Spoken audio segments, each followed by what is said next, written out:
कोरावा में कोसी के नो सतुरल नसावा में माटी के खूब झका झोरल काहे नहीं मानते।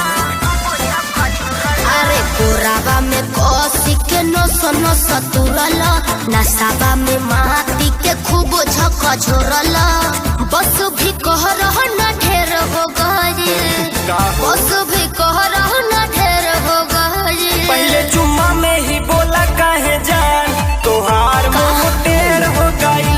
पहले चुम्मा में ही बोला काहे जान तोहार मुंह टेढ़ हो गई। ओठवा के लाली चटला सेवनी अंगाल कटला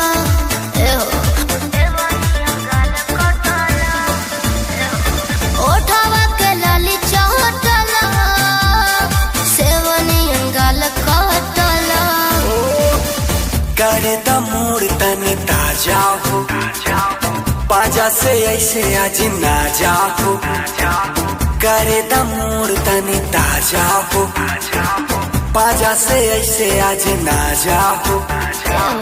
दर्द भीतर ही करेड़ हो गई दर्द भीतर ही करेड़ हो गई। पहले चुम्मा में ही बोला काहे जान तोहार मुंह टेढ़ हो गई।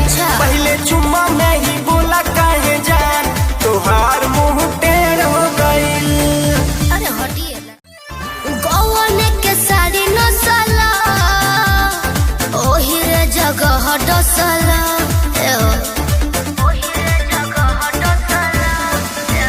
अरे गौन के साड़ी नसला ओही रे जगह डसला।